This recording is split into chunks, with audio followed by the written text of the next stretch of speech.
자, 매주 목요일 그리스 신화 하고 있습니다. 오늘은요, 저번주에 이어서 트로이 전쟁에 이어서 다음 얘기를 진행해 보도록 할 건데요. 저번주에 이제 트로이 전쟁 초반부에 이제 내용을 올리고 유튜브에 올리고 유튜브에 이런 댓글이 달렸어요. 자, 여기 보시면 이연주 씨께서 저 이거 교양 시험인데 전날에 듣고 도움이 잘 됐어요. 유유 감사해요. 이연주 씨가 시험을 잘 보셨다고 합니다. 교양 과목이었구나. 이게 본 시험이었으면 정말 좋았을 텐데 아깝네요. 어쨌든 이연주 씨의 감사와 함께 오늘 트로이 전쟁 뒷부분 이어서 가보도록 하겠습니다. 자, 이연주 씨 사랑합니다. 자, 트로이 전쟁을 이어서 가기 전에요, 우리가 좀 알고 가야 될 게 있어요. 트로이 전쟁 할 때 그 많은 예언을 했던 사람들 알죠? 저번주에 예언이란 말이 겁나 많이 나왔었는데 그 예언을 한 예언가에 대해 좀 알고 가도록 하겠습니다. 이 사람인데요, 칼카스라고 하는 이제 할아버지예요. 그리스의 예언가죠. 되게 유명한 예언가입니다. 이 사람의 말대로, 예언대로 트로이 전쟁이 다 이제 진행되었거든요. 아가멤논이 이제 이 사람에게 원정 가기 직전에 군대 모으면서 칼카스에게 우리 어떻게 했으면 좋겠냐라는 많은 조언도 했었고, 그럼 트로이에 같이 가줘라. 앞으로 계속 예언을 해서 어떻게 해야 되는지를 알려줘라. 라고 부탁을 할 정도로 굉장히 뛰어난 예언자였습니다. 이때 칼카스가 트로이 전쟁을 앞두고 했던 예언들이 여러 가지 있는데, 이 그리스와 트로이 전쟁 사이의 전쟁에서는 아킬레우스가 있어야지만 그리스가 승리할 수 있다, 이런 예언도 했었고요. 근데 그 당시에 아킬레우스가 9살이었어요. 9살에 전쟁터 가서 막 휘날렸던 거야. 그리고 아울리스 항구에 이제 전군이 다 모여가지고 출정해야 되는데 바람이 안 불어. 올라가야 되는데 바람이 안 불어. 그래가지고 아르테미스의 이게 저주였던 거죠. 그래서 아르테미스의 여신에게 제물로 바쳐야 된다, 아가멤논의 딸을. 그래가지고 불게 했던 것도 칼카스의 예언이었고요. 그쵸? 그리고 트로이 전쟁은 9년이 지나서야 전쟁이 끝날 것이다 라고 예언했던 것도 칼카스의 예언이었습니다. 자, 칼카스 되게 엄청나. 노스트라다무스보다 훨씬 짱인 것 같아요, 예언 능력이. 자, 이 예언가가 왜 죽게 되는 일이 있었는데, 왜 죽게 되는지 한번 알아볼게요. 왜냐하면은 얘가 이제 아폴론의 이제 신전에서 일하는 사제의 아들이거든요. 그래서 아폴론에게 이 예언 능력을 받은 거였어요. 근데 이 예언 능력을 받을 때부터 얘도 한 가지 예언을 받았어. 신탁을 받은 거죠. 자기보다 뛰어난 예언가를 만나게 되면 죽는다라는 예언이 있었어요. 예언가가 예언 때문에 죽는 거지. 자, 나중 얘기인데, 트로이 전쟁 다 끝나고 있던 얘기인데, 트로이 전쟁 이후에 이제 몹소스라고 하는 예언가를 하나 만나게 됩니다. 이 둘이 라이벌이었던 거죠. 몹소스라고 하는 예언가를 만나게 됐어요. 그래서 이 예언가들이 예언 대회에 나가서 예언 대회라는 게 있대요. 예언 대회에 나갔는데 이제 예언 가지고 이제 겨루는 거야. 그런 시합을 나갔어요. 이제 새끼 돼지를 보고, 이제 돼지가 새끼를 뵌 거를 보고 몇 마리의 새끼를 뱉는지를, 그리고 언제 태어날 건지, 암수가 몇 마리씩 임신을 한 건지, 돼지가 이걸 맞추는 예언을 한 건데요.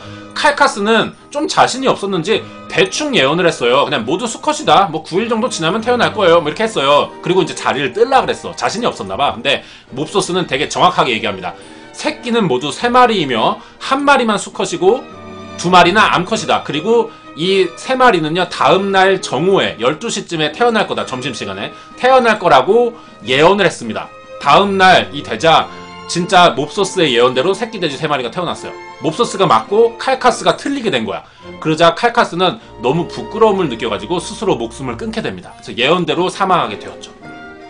이렇게 트로이 전쟁은요, 칼카스의 모든 예언대로 진행이 되었어요. 그래서 이 다음부터는 어떠한 예언이 있었고 그 예언으로 어떠한 일들이 만들어졌는지를 알아보도록 하겠습니다.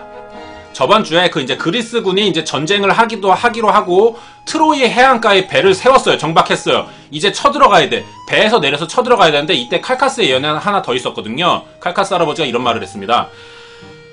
그리스군 중에 가장 먼저 트로이 땅을 밟는 사람은 가장 먼저 죽게 될 것이다 라는 예언이 있었어요. 무섭잖아. 그래서 그리스군이 선뜻 배에 내려서 쳐들어가지 못하고 있었어요. 누가 먼저 쳐들어가야 된단 말이야. 여기서 얘기가 끝났었죠. 이어서 가자면은, 쳐들어가기 위해서 제일 먼저 땅에 내려서 나를 따르라 했던 사람이 있습니다. 그리스군 중에. 그게 누구냐라는 거죠. 대부분이 아킬레우스라고 생각하시는 분이 있는데요. 이 사람이에요. 이 사람인데, 프로테실라오스라고 하는 사람입니다. 깡이 좋지. 아무도 배에 내리지 못하고 있는데, 왜냐면 죽으니까 먼저 땅을 밟으면. 근데 자기가 먼저 내려가지고 병사들을 끌고 간 겁니다. 프로테실라우스라고 합니다. 왜 이렇게 깡 좋은 행동을 할 수 있었냐, 프로테실라우스가. 왜냐면요, 이 프로테실라우스는요, 칼카스의 예언을 미리 들었었어. 몰래 들은 거야, 칼카스의 예언을. 그래서 이 예언의 내용에 대해 알고 있었습니다. 예방책이 있었던 거야. 그래서 죽음을 피하기 위해서 땅에 방패를 먼저 던졌습니다. 땅에다가, 그 모래사장 위에다가, 바닷가 모래사장 위에 방패를 딱 던지고 그 위에 뛰어내렸어요. 그러니까 땅을 맨 처음 밟은 애가 아니야, 프로테실라우스가. 이제 병사들은 근데 이 정확한 내용은 모르니까 어쨌든 먼저 내린 사람이 있어. 그러니까 막 따라가면서 이제 전쟁이 시작될 수 있었던 거예요. 잔머리를 좀 굴렸던 거죠.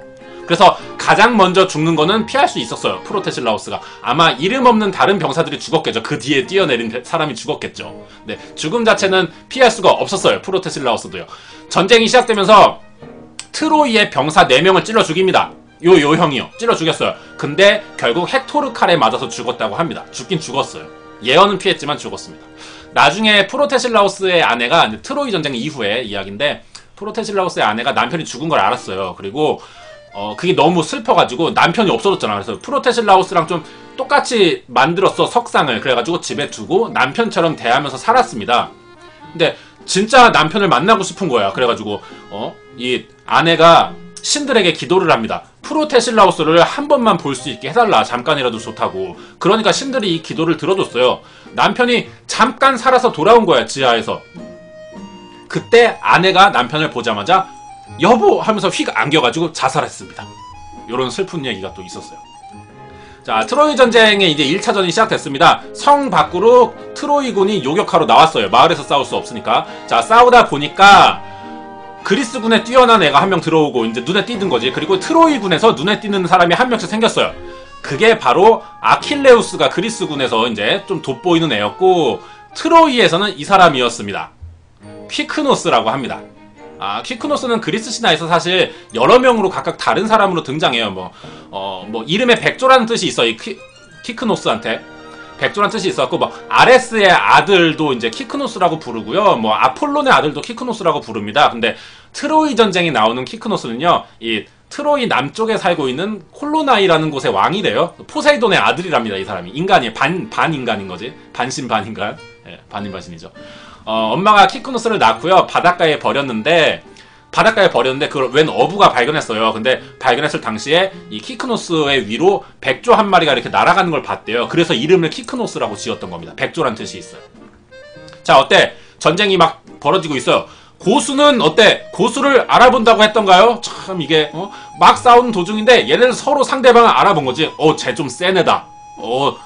한번 붙어봐야겠다. 그래서 이 치열한 전쟁터, 막 병사들이 싸우는 도중에 자기들만의 공간 생기는 거 알지? 딱 영화 같은 거 보면은. 그죠? 사나이들의 맞짱, 아무도 방해 안 해. 맞짱이 시작된 거죠. 전문 용어로 다이다이.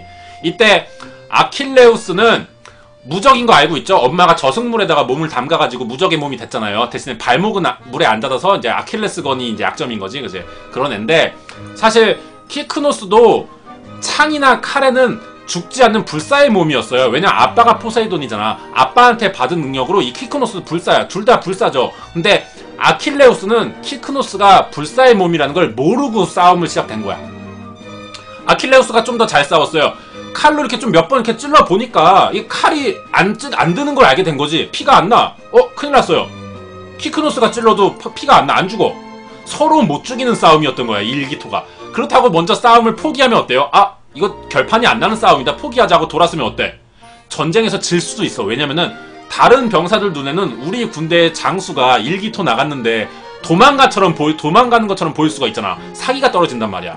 그래서 싸우자니 서로 안 죽고, 싸움을 안 하자니 남들 보기에 오해를 살 것 같고, 이 완전 무의미한 싸움을 계속 하고 있던 거예요. 자, 여기서 우리가 또 이제 배울 수 있는 교훈이 하나 있어요. 아는 게 힘이라고. 예전에 비슷한 일화가 하나 있었어요. 헤라클레스의 12가지 고행 중에서 이제 네메아의 사자라는 걸 죽여야 되는 이제 그런 퀘스트가 있었어요. 근데 이 네메아의 사자가 창이랑 칼로는 죽일 수 없어요. 그러니까 워낙에 피부가 단단해서 안 죽어, 안 찔려. 그래서 헤라클레스는 손으로 사자의 목을 졸라서 죽인 적이 있었거든요. 이거를 아킬레우스가 알고 있었던 거야, 이 이야기를. 그래가지고 아킬레우스는 창칼로 퀴크노스를 못 죽이니까 무기를 버립니다. 그리고 맨몸으로 달겨 들어갔고 손으로 목을 졸라 죽였어요. 뭐 말도 안 되죠. 칼로 못 죽여서 손으로 죽인다 뭐 이런 건데 어쨌든 신하는 신하니까 그죠. 어쨌든 키크노스는 이렇게 아킬레우스 손에 죽으면서 백조가 돼서 하늘을 날아갔다고 합니다. 적군의 장수를 해치웠어요. 그죠? 1차전은 이제 아킬레우스의 승리로 끝났어. 그리스군이 이기고 있어. 트로이의 병사들은 도망가기 시작합니다. 왜? 우리의 보스가 죽었잖아. 캡틴이 죽었잖아. 사기가 떨어서 이제 혼비백산해서 히그머니나 하고 도망가기 시작했습니다. 그리스군이 막 추격해요. 해안가를 장악하기 시작했어. 트로이 성의 앞에 모래사장, 해안가 항구를 장악해버린 거야. 자, 이렇게 이제 1차전이 끝납니다. 트로이군은 성으로 다 도망갔습니다. 일단 뭐 전력 자체가 말도 안 됐어. 그리스군이 워낙에 이 전쟁은 시작부터 그리스군이 우세했어요. 왜냐면은 그리스군의 대표적인 장수는 이제 뭐 메넬라오스랑 아가멤논 형제가 있었고, 그 다음에 디오메데스, 뭐 아이아스에다가 오디세우스, 아킬레우스도 있고 멤버가 후덜덜했습니다. 후덜덜했어요. 근데 애초에 그리스가 이제 질 수가 없는 거지 이래서. 근데 하지만 트로이에는 헥토르가 남아 있었습니다. 자, 헥토르 좀 알고 갈게요. 트로이의 왕자예요. 장남. 나중에 왕이 될 상이었던 거지. 인간 중에서는 가장 강하다고 합니다. 뭐 인간 중에 헤라클레스도 있고 아킬레우스도 있어요. 걔네도 세. 하지만 헤라클레스와 아킬레우스는요 부모가 신이에요. 부모 중에 한 명이 신입니다. 반신인 거지. 그래서 정확히는 얘네들은 아킬레우스랑 헤라클레스는 인간과 신 사이에서 퓨전되어서 태어난 반신입니다. 그래서 완전한 인간 중에서는 헥토르가 짱이에요. 그리스 신화에서는요. 자, 헥토르가 버티고 있어요. 그리스군이 아무리 후덜덜한 멤버로 공격을 시작해도 헥토르는 워낙에 수비를 잘하는 애였거든. 성을 몇 번 공격하는데 헥토르 때문에 뚫을 수가 없어. 꿈쩍도 안 하는 거야, 트로이 성이. 그래서 그리스에서는 별 방법이 없어갖고 잠깐 후퇴합니다. 이 상태로 고민하기 시작하죠. 모여서 회의를 했어요. 야, 이거 우리 큰일 났다고. 헥토르 너무 잘 막아. 얘 뭐지 막 싶은 거야. 이러면서 며칠 동안 그냥 성 앞에서 보냈어요. 그리스군은 빨리 성을 함락시켜서 트로이를 함락시켜서 헬레네를 찾아내야 되고, 그리고 전리품도 좀 챙겨야 되고, 그래야 이득이잖아. 근데 시간이 계속 지나니까 병사들이 밥만 축내고 식량이 슬슬 딸리기 시작합니다. 이대로면은 뭐 전쟁에서 1차전은 이겼지만 뭐 해보지도 못하고 후퇴해야 되는 거야. 걱정이 된 거지. 그래서 그리스군은요 작전을 변경했습니다. 트로이를 바로 함락하지 않고요 트로이의 주변 국가들을 장악하기 시작합니다. 왜? 식량이 없으니까 이 주변 국가들을 털어가지고 거기서 이제 전리품들을 뺏어가지고 이제 식량을 버티면서 트로이 성을 마저 함락하려는 작전이었던 거죠. 그리고 이제 트로이 성의 보급로도 차단해야 돼. 동맹국들, 그죠? 그런 차단해야 되고 이런 계획이었어요. 이게 칼카스가 처음에 예언했던 이 트로이 전쟁은 9년이 지나야 끝나는 것이다 라고 하는 내용의 이유가 되는 겁니다. 식량 문제였던 거예요. 그리스의 첫 목표는요 아폴론이라고 하는 신의 아들인 테네스가 다스리던 테네도스라고 하는 섬입니다. 여기에요. 지금 여기 보시면은 트로이 노란 글씨 보이죠? 그리스군은 이 아울리스라고 하는 곳에서 이렇게 배를 타고 올라갔어요. 저기 빨간 동그라미가 테네도스라고 하는 섬입니다. 여기가 이 그리스와 트로이 간의 상당히 전략적 요충지였어요. 왜냐면은 화살표 보면 알겠지만 그리스군 입장에서는요 출정하면서 트로이까지 가는 동안에 이 테네도스라고 하는 섬을 무조건 지나쳐야 돼요. 그래서 여기를 뺐으면은 트로이의 어떤 동맹국 하나를 함락시키는 것과 동시에 자기네 그리스 국가에서도 보급로를 확보할 수가 있었어요. 굉장히 중요한 장소인 거지. 그래서 여기를 공격하기 시작합니다. 누가? 아킬레우스가 여기를 털기 시작해요. 아주 신나서 설쳐가기 시작합니다. 처음에 군대 안 간다고 막 뺑기 쓰던 언제고 겁나 쳐들어가고 혼자 주도했어 전쟁을. 자, 시작을 했어요. 아킬레우스는 단칼에 여기 쳐들어서 테네스 이제 왕을 죽입니다. 그 순간 아킬레우스는요 아폴론의 아들, 신의 아들을 죽이게 된 거였죠. 자기 아들이 죽자 화가 난 아폴론은요 나중에 트로이 전쟁 중에 아킬레우스를 이제 죽게 만드는 결정적인 역할을 또 했다고 합니다. 나중에 또 알아볼게요. 아무튼 이렇게 그리스군은 아킬레우스가 앞장서갖고 주변 국가들을 장악하면서 트로이를 고립시키기 시작해요. 작전 성공인 거죠. 이제 트로이만 박살내면 되는데 갑자기 그리스군에 흑사병이 돌기 시작했어요. 그리스의 장수들은 모여서 또 고민합니다. 야, 이제 우리 다 했고 트로이 성에다가 막타만 날리면 되는데 병이 생긴 거야. 병사들이 기운이 없어 일어나질 못해. 큰일 난 거지. 왜 이렇게 된 거야? 왜 이 병이 생겼고 어떻게 고쳐야 돼? 이거를 메넬라우스가 칼카스에게 물어보기 시작합니다. 자, 칼카스가 이제 왜 이런 일이 생겼는지를 얘기합니다. 예언자죠. 이제 아킬레우스가 주변 국가를 털 때 이곳을 털었던 적이 있어요. 여기 동그라미, 빨간 동그라미에요. 좀 이제 트로이의 이제 남쪽이에요. 좀 먼 곳인데 킬리키아에 이제 테베라고 하는 도시가 있었어요. 여기 아킬레우스가 쳐들어가서 여기에 왕을 죽이고 왕비인 브리세이스라고 하는 여자를 빼앗았어요. 자기 여친으로 만든 거야. 이게 이제 그 트로이 영화 장면입니다. 빼앗았어요. 남의 부인은 전리품으로 뺏은 거야. 이 아킬레우스도 양아치 알고 보면 이것도 아킬레우스 렉이죠. 얘도 알고 보니까 그죠? 주변에 있던 그리고 아폴로 신전에서 일하던 여자들을 끌고요 그리스군으로 다 데리고 갑니다. 여자들을 뺏은 거예요. 그 중에 아폴론의 신전 중에 일하고 있던 그 여자 중에 아스티노메라고 하는 여자가 있었는데 이 아스티노메라고 하는 여자는요 그리스군의 사령관인 아가멤논의 첩이 됩니다. 이 둘을 우리가 잘 기억하고 있어야 돼요. 여자 두 명을. 자, 아킬레우스는 브리세이스라고 하는 여자를 갖게 됐어요. 이 전투에서. 그리고 아가멤논은 아스티노메라고 하는 여자를 갖게 되었습니다. 남의 여자 뺏은 얘기가 왜 중요하냐면요. 아가멤논이랑 아킬레우스가 이것 때문에 사이가 틀어지는 일이 생겨요. 이게 트로이 전쟁에 결정적인 일이 생기거든요. 이게 중요한 부분입니다. 자, 아스티노메는 이제 그리스군에 끌려갔어요. 그러니까 어때? 엄마가 딸을 찾기 위해서 아가멤논에게 편지를 보냅니다. 우리 딸 돌려달라고. 근데 아가멤논이 거절해요. 내 여자임, 싫음, 노노함, 질해. 뭐 이렇게 된 거야. 그래서 엄마가 이 아스티노메 엄마가 화가 났어. 그래서 신들을 찾기 시작합니다. 자, 아스티노메가 누구예요? 아폴론의 신전에서 일하던 여자잖아. 아폴론의 신에서. 그래서 아폴론에게 부탁을 하는 거예요. 그리스군에 끌려갔잖아, 딸이. 그래서 아폴론에게 우리 딸 좀 찾아달라고 기도를 올리기 시작합니다. 아폴론이 따라라라라 나타났어요. 아폴론은 화가 났어. 이 얘기 듣고. 자기 아들도 죽었고 아킬레우스 손에. 그리고 아킬레우스가 자기가 모시는 신도의 딸도 끌고 갔어. 아폴론은 화가 끝까지 난 거예요. 그래서 빡쳐갖고 자기가 살던 올림포스 산을 내려옵니다. 그래서 그리스 군에다 대고 죽음의 은화살을 9일 동안 쐈다고 해요. 그래서 그리스군에 흑사병이 생겼던 거야. 그래서 생긴 거야.